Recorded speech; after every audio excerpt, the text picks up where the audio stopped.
अहम केस की बात करेंगे। फैज़ाबाद धरना नज़रसानी केस, तहरीक इंसाफ, MQM, वजारत दिफा और इंटेलिजेंस की नज़रसानी दरखास्तें खारिज। हुकूमती फैक्ट फाइंडिंग कमेटी गैर कानूनी करार।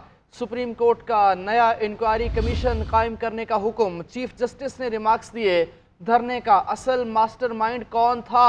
बैरून मुल्क से एक शख्स को इम्पोर्ट करके मुल्क को यरगमाल बनाया गया और वो वापस लौट गया।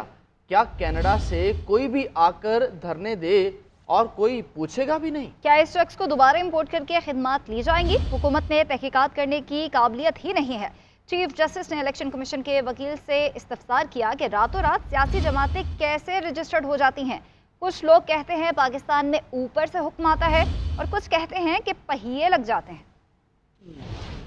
सुप्रीम कोर्ट में फैजाबाद धरना नजरसानी केस की समाअत। चीफ जस्टिस काजी फायजीसा की सरबराही में 3 रुकनी बेंच ने समाअत की। चीफ जस्टिस काजी फायजीसा ने आज की समाअत का हुक्मनामा लिखवाया, जिसके मुताबिक वजारत दिफा और IB की नजरसानी दरखास्तें वापस लेने की बुनियाद पर खारिज की जाती हैं, जबकि PTI की नजरसानी दरखास्त भी वापस लेने की बुनियाद पर खारिज की जाती है। पैमरा ने भी नजरसानी की दरखास्त वापस लेने की सदा की। हुक्मनामे में कहा गया कि साबिक चेयरमैन पैमरा अबसार आलम ने बयान हल्फी जमा कराया, जिसमें एक इनफरादी शख्स और इनके नामालूम मातहत एहलकारों पर संगीन इल्जामात आयद किए गए। हुक्मनामे के मुताबिक अगर वफाकी हुकूमत कमीशन तश्कील देता है तो अबसार आलम ने कहा कि वो पेश होकर बयान देंगे। दौरान समाज चीफ जस्टिस ने रिमार्क्स दिए कि अबसार आलम ने अपने बयान में वजारत दिफा के मुलाजिम पर संगीन इल्जाम आयद किए। अटॉर्नी जनरल साहब, क्या आप इन इल्जामात के बाद भी नजरसानी दरखास्त वापस लेना चाहते हैं? जिस पर अटॉर्नी जनरल मंसूर उस्मान ने कहा कि अबसार आलम के लगाए गए इल्जामात देखे हैं, हमने फैक्ट फाइंडिंग कमेटी बनाई है। चीफ जस्टिस काजी फायजीसा ने अटॉर्नी जनरल से मुकालमा करते हुए कहा कि हुकूमत की जानिब से बनाई गई कमेटी आंखों में धूल झोंकने के मुतरादिफ है। क्या कमेटी ने जो TROs बनाए हैं इनमें वो सब जिम्मेदारान से हिसाब लिया जाएगा? पूरे मुल्क को एक जमात ने यरगमाल बनाए रखा। बैरून मुल्क से एक शख्स इम्पोर्ट करके मुल्क को यरगमाल बनाया गया और वो वापस लौट गया। चीफ जस्टिस ने वकील इलेक्शन कमीशन को TLP जिम्मेदारों के साथ हाफिज का लफ्ज इस्तेमाल करने से रोक दिया और कमीशन के अमल दरामद रिपोर्ट भी मुस्तरद कर दी। चीफ जस्टिस काजी फायजीसा ने रिमार्क्स दिए कि हम जानना चाहते हैं फैजाबाद में धरने का असल मास्टरमाइंड कौन था। चीफ जस्टिस ने चेयरमैन पैमरा पर भी शदीद बरहमी का इजहार करते हुए कहा कि नशरियात बंद करने वाले केबल ऑपरेटर्स के खिलाफ क्या कार्रवाई की। सुप्रीम कोर्ट ने केस की समाअत 15 नवंबर तक मुलतवी कर दी।